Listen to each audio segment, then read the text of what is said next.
Good evening, and thank you for attending the Tamarack Community Fire briefing this evening. We are streaming on Facebook Live. We're also posting that through to YouTube. We are recording it, and this evening we'd like to welcome our evacuation centers where we are streaming this for you. And after the meeting, our PIOs, our public information officers, will be there to answer your questions and bring them back. If you are in our virtual community, and you have questions, we encourage you to send them in through Facebook comments or email us at 2021.tamarack@firenet.gov. And this evening, we are going to go ahead and move into an update from our Douglas County Sheriff, Sheriff Coverly. Thank you. Thank you. Good evening. I know there's lots of questions out there, and hopefully I'll be able to answer some regarding road closures and evacuation areas. So Highway 395 is still closed from China Springs past the state line to Highway 89 Monitor Pass. That will remain through the night. We'll reassess tomorrow to see if we're able to open that up on a limited basis or what we can do. All areas, Holbrook, Topaz Lake, and Topaz Ranch Estates are still under evacuation orders, and so I encourage you to, if you have evacuated, to stay out of the area. If you haven't evacuated, at least pay attention to what's going on because things can change very quickly. The East Fork Fire Department is working on some teams to get in to do some damage assessment within the burn area, specifically Holbrook and Double Springs.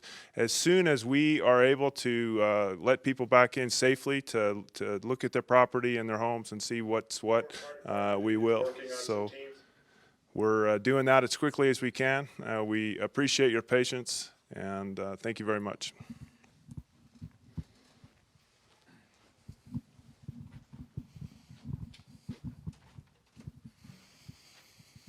Hi, good evening. Pat Seekins, operations with the Rocky Mountain Area Type 1 team. So I'll give you an update on where we're at operationally on the Tamarack Fire here. So we're going to start up here on the north end of the fire, right here along Highway 88 and 89 intersection here. As we go east, right along the fire's edge here, this is where we've got a majority of our containment. So that's why this line is black here. Everything's looking really good. Everything east, so we're south and east of Woodford's here. Looking really good. So the containment is solid, and folks are feeling really comfortable with this line right along the fire's edge. Continuing east, right along the fire's edge, right here just south of the Carson River. We did have some success here. We flew in a crew, and they went direct right along the fire's edge. So the 20-person hand crew really focused on containing this fire, working east to keep that fire spread from moving north. So they were successful today. A lot of really good work got done all the way to this point from the Carson River break. And so a lot of good progress was made today just working east. Continuing on, we've got a little gap here. So this is pretty steep, rugged terrain right here in this drainage. We had crews actually working from the east side, working west, 2 crews right along the fire's edge. Once again, successful, just going right direct, containing this fire right to the upper end of this large drainage right here. So really good day today in Division Kilo here, right along the north end of the fire, and we expect that to continue in the coming days to reach some additional containment here. So right along Highway 395, we'll start here where the fire hit 395 yesterday. We had a pretty tough day, an exciting day yesterday and last night. This fire was burning with pretty high intensity. It was coming hard right on along Highway 395, but there was a lot of good work done to protect a lot of these structures. It was a tough day, but I would say it was still a successful day yesterday. And today they were in here continuing to secure this edge all the way around Spring Valley and, of course, along Highway 395. Obviously, the fire edge did cross. The fire did cross Highway 395 yesterday. However, today we were really successful with hand crews working up this west side of the fire edge, right along the fire's edge, in conjunction with a lot of aircraft. So we had helicopters, fixed wing retardant, laying across the head of this fire as well as the flanks. And same thing on the east side here. We really had a lot of success anchoring right off the Highway 395 and going right along the fire's edge here with crews just to contain that fire spread. So a lot of good work got done up here today, and that'll just continue tomorrow and the next couple days as we try to secure this entire spot fire that's across east of 395. Moving south towards the 208 and Highway 385 intersection right along the fire's edge. Today crews were successful on going around Holbrook here, doing some small burnout operations to remove that fuel from the main fire from progressing east, headed south here along Highway 395. As we look out here in this open country, it's just too steep and rugged to get right along the fire's edge here with the hand crews. So the crews are focused on moving south along 395, and they've identified a ridge that works west to get those crews up into a little friendlier country here. We can actually accomplish some potentially indirect line to potentially burn off in the future. So we're looking for options out here. Pretty limited on opportunities for the crews, but the main objective here is to keep the fire west of 385 or 395, excuse me, moving forward. So far we've been successful and things are looking really good here right now. And moving forward, we'll just look for opportunities in the future. Right here along the edge here, we're at Highway 89 where the fire came through. What we're calling Division Tango. This country is fairly inaccessible here, and we're looking for opportunities indirect as well as direct, but we just don't have enough staff and firefighters to staff this division quite yet. Once again, we're focused on the highest priorities where we can be successful and where we have the highest values. But this entire fire perimeter is still a high priority to continue to staff in the near future. Moving along the south end of the fire, this fire is still active and burning, but it's very slow fire spread to the south. With the predominant southwest winds that we've been getting, this fire edge just is burning back into itself, meaning it's not burning really active and wanting to push out here too far. So this whole south end of the fire is virtually unstaffed. Once again, we don't have the folks, and this is steep, rugged, rocky terrain. And we're just going to limit and monitor this fire spread from the aircraft and potentially staff in the future as we progress from the east side working west. Moving along to the southwest portion of the fire, once again, this is the same status as Division Tango and Zulu, currently unstaffed here. Same fire behavior, same steep, rugged ground, and predominant southwest winds just burning in. So we're looking really good. No real future threats here, so we'll just continue to monitor. Moving here, just south of Burnside Lake here, right along the fire's edge. We did have some success here. We had a lot of crews working up from Highway 88, going direct where they could safely. We also had crews coming in off of Hawkins Peak to access the Black Edge, and they were able to go direct where they could here, working in both directions to try to lock off this fire's edge for any kind of potential for this fire to move to the west and northwest. So really good day here in Division Foxtrot, all the way down to Highway 88. So firefighters did a really good job here to kind of lock this off, and that's going to really start to reduce any kind of future threat for future values to the west right along Highway 88. Moving along the creek bottom here, south of Crystal Springs. This fire is back down just above Crystal Springs here, and we had a lot of engines and crews here to protect those structures, and we were successful. So a lot of really good work's been done over here in the last 3 days, and that'll just continue over the next couple days. Continuing on to the 88 intersection here, just south of Woodford's. Once again, you see the black line here, so that is fully contained. So we're feeling very comfortable and confident this fire is contained and kind of locking off the future threat to Woodford's and any kind of fire spread to the northeast. So I will mention we do have structure groups. It's a mix of engines and crews, and they've been focused on Markleyville, Grover Hot Springs, on all the good work that was done here last week to save these communities and infrastructure, as well as south of Woodford's, Crystal Springs. So there'll still be a presence in here just to make sure this fire edge doesn't creep around and it's looking really secure and kind of mopped up for the last couple days. Once again, we have several structure groups along Highway 395, and their primary focus is all the values up and down 395, both east and west, with Holbrook and Topaz Lake infrastructure here, as well as all the subdivisions in here. So that's been a high priority of focus, assessing those structures and limiting any kind of fire spread for any kind of impacts moving forward. We are staffing this fire 24 hours a day, so we have a night shift and night operations. Their focus is obviously in the highest values over here south of Woodford's, and then there'll be a strong presence of engines and crews and support all the way around the 395 corridor moving forward. We do have quite a bit of aviation, meaning helicopters and aerial support.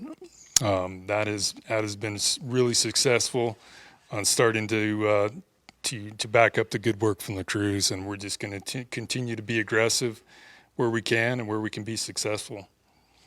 And that's where we're at. Can borrow the stick too. Thanks.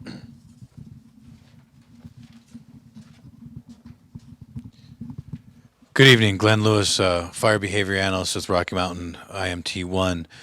So throughout this fire, the fire behavior has been driven by very hot and dry conditions, along with some pretty predominantly, as Pat was saying, southwest winds driving the fire towards the northeast there. Now, we've had a little bit of a break today. We had a little bit lighter winds, and that really helped us in terms of making progress out there.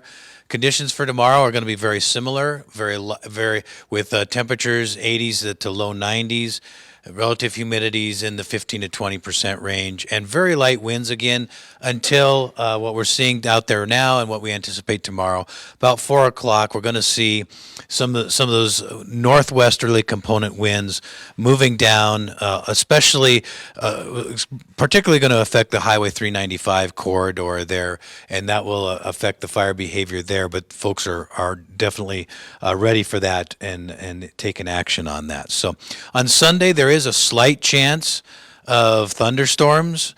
And so it will be cooling down a little bit, mid-80s for temperatures, just a little bit higher in terms of relative humidity, but pretty small change there. There will be also, we will see a return of those predominantly southwest winds that are common here, but they will remain fairly light, somewhere in the 6 to 10 mile an hour range, with some higher gusts up to 20 miles an hour on occasion. So that the advantage there is that we have gotten an opportunity with the lighter winds over the last 2 days to be able to for today and tomorrow there'll be an opportunity to take advantage of that. And so when we look on the fire, and Pat already talked about this a little bit, but because of those winds have been pretty light, or they're out of the southwest, this whole heel of the fire here has been pretty slow action on that, backing and flanking fire along that edge there as the fire kind of moves back upslope against the wind predominantly, but also kind of moving through some of the side valleys and stuff. And so you will see some smoke occasionally pop up from that. And because we have very unstable air, it does any smoke column that we get does develop quite a ways up in the area. It can be seen for quite a while, quite a ways away, and it has that cumulus top on top of it. So. And moving around down in here, one of the tricky areas in terms of fire behavior has been down in that Woodford's area. The crews have done a great job of being able to manage that fire behavior, though, and take advantage of when the winds were advantageous to them and help get that close to being locked off there. As we move out across the northern edge of the fire here, Again, for today, pretty light fire behavior out there with the terrain-driven winds kind of moving. On occasion, when we got a little uphill movement with the winds there, you could see a little bit kicking up as today. And that's kind of anticipated for tomorrow as well. That's kind of the MO for this until it would get a pretty significant wind change. So out here, as we move out along the Highway 395 corridor, again, this is the area that has some pretty tricky winds, a little bit heavier fuels right near the highway there where the fire had crossed the road there. And then out in here, when the fire got out in here, again, suppression forces were really effective at taking advantage of those lighter fuels out there and really knocking the head out of that and taking the intensity out of it. So as we move farther south here, there's some heavier fuels, as Pat was saying, kind of in this area right in here. And so the fire is moving through that. It's putting up a fair amount of smoke in that area, but it is moving into an area that's much lighter fuels, and we anticipate a lot reduced fire behavior in that area. So on all along the southern flank right here, that's kind of the anticipated behavior over the next couple of days. There is some heavier fuels in there that will put up some smoke when the fire comes up out of there. And moves with it, but the predominant wind doesn't want to push it, make a big push straight to the south there. And then coming around down here, Division Tango, and again, Pat mentioned this down in here, again, because this is a fairly steep slope, but the predominant winds are pushing against it. It's just kind of backing with some slow movement there, some real gradual movement down the slope without any too big of flame lengths or rates of spread. And so that's basically what we anticipate in terms of fire behavior over the next couple of days.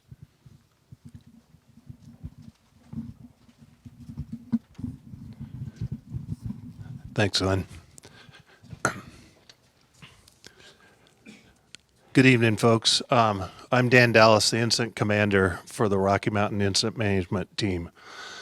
To start with, I want to kind of reach out and give special greetings and appreciation to the folks in the evacuation centers and also the other evacuees that may be in hotels, staying with relatives, staying with friends.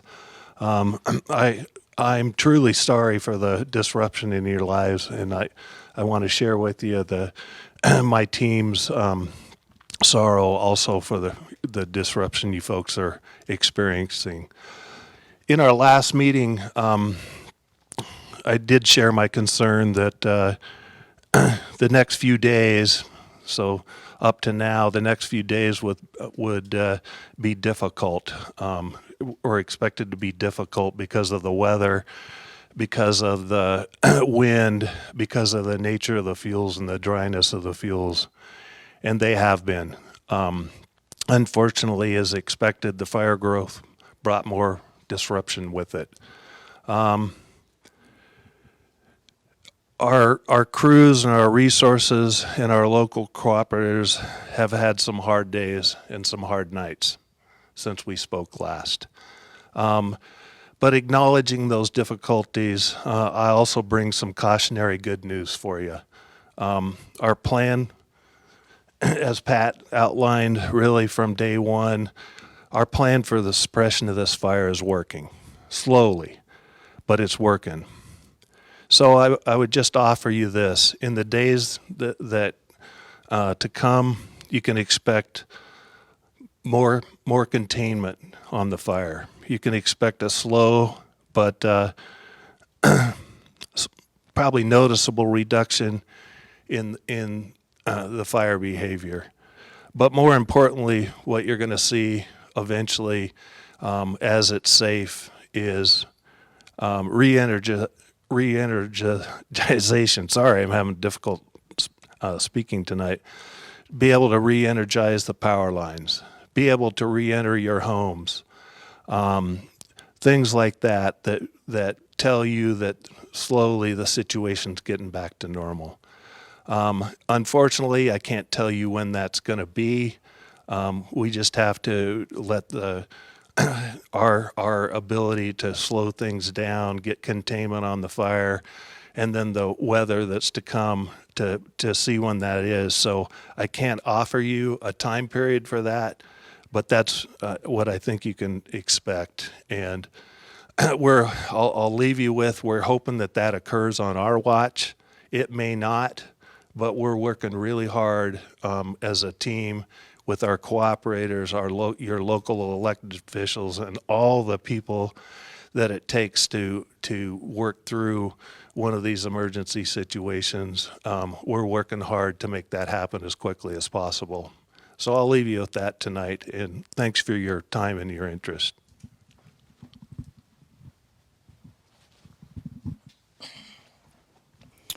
Thank you, Dan. So my name is Matt Zoomstein. I serve as the district ranger for the Carson Ranger District of the Humboldt-Toyabe National Forest. We'd like to echo the sentiments passed on by Dan and extend a heartfelt thank you to our cooperators, the local governments, local fire departments, the local sheriff departments. We wouldn't be where we're at today without their contributions, and it's much appreciated, and that coordination is critical.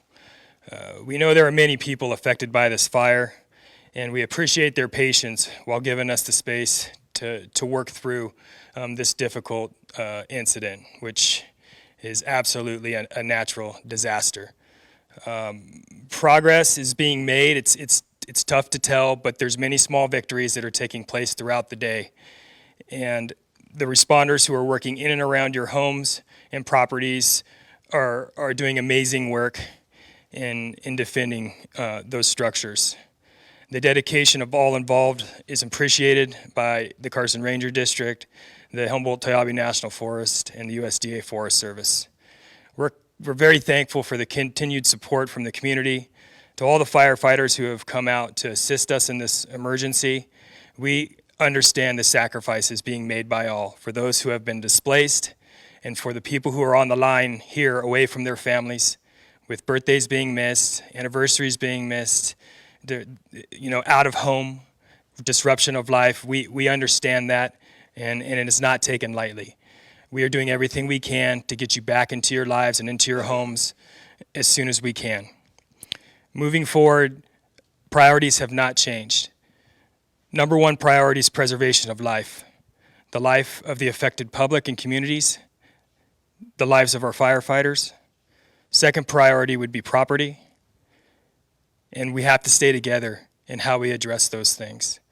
At some point, this fire will reach containment, and as we move towards that, the relationships that are strengthening as people come together to address this situation will be critical as we look towards fire suppression repair, burned area emergency response and assessment, burned area emergency implementation to stabilize those lands, and then finally, restoration and taking care of that landscape moving forward. We're only at the beginning. It's a marathon. It's not a race. And we're here to stand with you, shoulder to shoulder, to provide the best land management that we can together. Thank you.